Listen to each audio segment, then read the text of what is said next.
Ketika Cinta Memanggil, episode 15, hasil keputusan. Alicia melirik penunjuk jam di ponselnya. Sidang kasus Alif di rumah Pak RT akan dilangsungkan selesai tarawih malam ini. Itu berarti Alicia masih memiliki sedikit waktu untuk bersiap-siap sebelum ke sana. Setibanya di rumah, Alicia segera mandi dan berganti baju. Dilihatnya Marni dan Irwan tengah duduk menonton televisi di ruang keluarga. "Bu, aku pergi ke rumah Pak RT sebentar ya." Alicia berpamitan pada orang tuanya. Marni mengernyit. "Mau ngapain ke rumah Pak RT malam-malam begini?" Mau mengikuti sidang Alif, Bu," jawab Alicia terbata. "Ya ampun Alicia, kamu ini sudah dibilang jangan ikut campur. Masih saja ngeyel." Marni mengembuskan napas kasar. "Tapi aku pengen tahu bagaimana hasil penyelesaian masalahnya, Bu. Aku janji gak akan ngomong apa-apa di sana, hanya melihat jalannya sidang." Alicia bersikeras. "Alicia," hardik Irwan, "kamu itu coba sekali-sekali jangan membantah orang tua. Kalau soal hasilnya bagaimana, nanti bisa kita tanya kakakmu. Lagi pula, kamu kenapa sampai sebegitunya membela si Alif?" Kali ini Alicia tak menjawab. Helaan napas terdengar dari bibirnya. Dia pun tak tahu kenapa bisa begitu mengkhawatirkan Alif. Namun, ini bukan hanya tentang Alif saja. Melihat karakter David selama ini, bagaimana kalau tuduhan itu bisa membuat Alif dan keluarganya sengsara? Alicia sangat tidak suka segala bentuk ketidakadilan. "Kalau Bapak sih percaya saja, kalau Alif itu memang mencuri di rumah David. Dia dulu kan dikenal sebagai anak nakal," ujar Irwan. "Benar itu Pak," Marni mengangguk. "Senakal-nakalnya Alif, dia tidak pernah mencuri ataupun mengganggu orang lain. Kenakalannya cuma bolos sekolah dan mencoba merokok. Dan itu pun dulu, sekarang dia sudah berubah menjadi lebih baik," jelas Alicia. "Tetap saja dia pernah jadi anak nakal. Sudah Alicia, sebaiknya kamu tidak usah berteman dengan Alif ataupun Bening lagi mulai dari sekarang. Ibu tidak suka kamu berteman dengan berandalan." Marni memperingatkan. "Mereka bukan berandalan, Bu. Alif dan Bening itu berpendidikan. Alif juga sekarang sudah kerja tetap. Bening juga dulu sempat kerja di kota." Alicia masih berusaha membela teman-temannya dari prasangka sang ibu. Tak menanggapi perkataan Alicia, Marni dan Irwan menyuruh anak mereka untuk masuk ke kamar. Alicia menyeret langkah menuju kamarnya. Sebenarnya tak apa kalau dia tak diizinkan pergi ke rumah Pak RT untuk mengikuti sidang kasus Alif. Namun, ketidaksukaan orang tuanya terhadap Alif dan Bening itu yang tidak bisa Alicia mengerti. Sementara itu, selesai tarawih di rumah Pak RT telah berkumpul semua yang berkepentingan untuk penyelesaian kasus Alif. Pak Ustadz memimpin sidang tersebut. CCTV yang menunjukkan rekaman pelataran rumah David telah diputar. Kini perhatian mereka terpusat pada Rido yang malam itu akhirnya berkenan hadir sebagai saksi.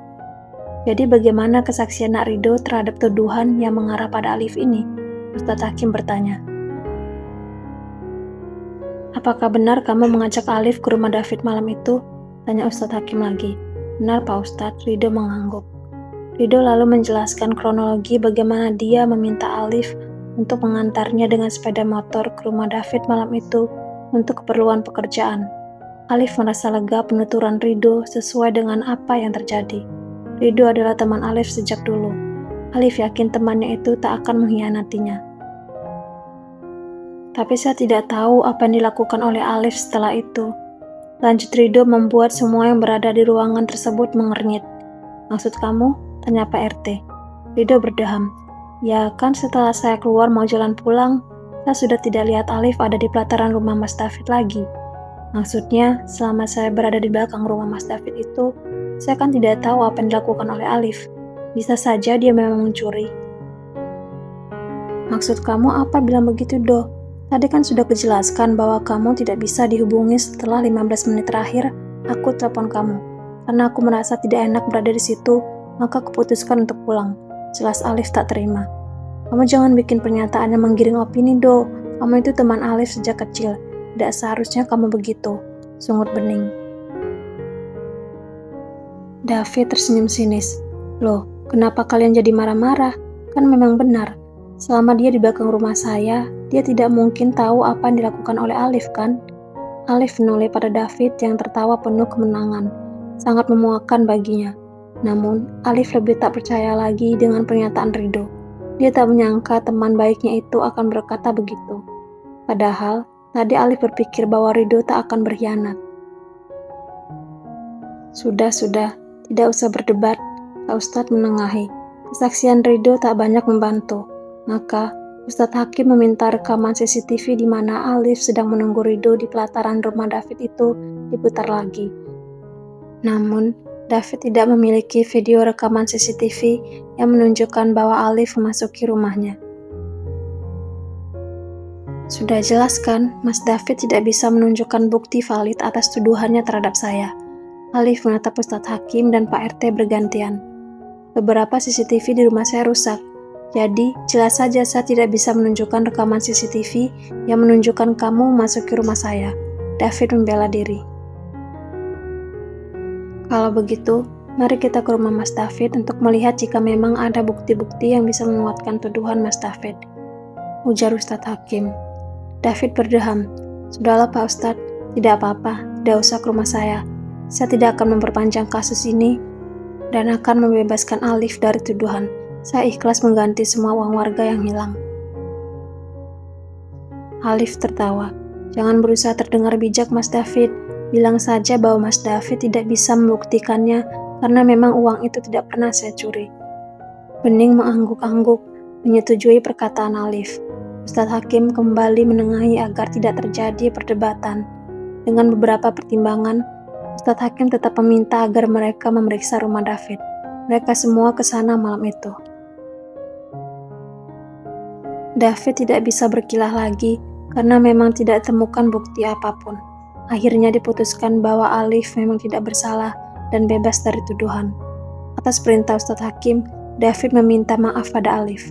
Meski mereka bersalaman, Alif tahu bahwa David tak merasa bersalah sama sekali atas tuduhan palsu yang telah dibuatnya. Ustadz Hakim juga menyarankan agar David membuat klarifikasi pada warga agar tak lagi berburuk sangka pada Alif. Namun, Alif tak yakin David akan melakukan klarifikasi tersebut. Liv, kita tuntut saja Mas David atas pencemaran nama baik, biar nggak kebiasaan dia menuduh orang sembarangan. Saran Bening pada Alif ketika mereka dalam perjalanan pulang. Alif menghela napas. Nggak usah deh mbak, malas aku berurusan dengan dia lagi.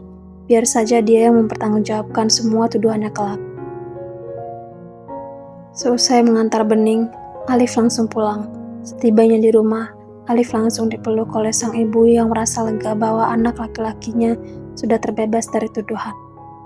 Alif balas memeluk ibunya yang sudah renta. Tanpa terasa, setitik air jatuh di mata Alif. Tak tega melihat ibunya beberapa hari ini terlihat banyak pikiran karena mengkhawatirkannya.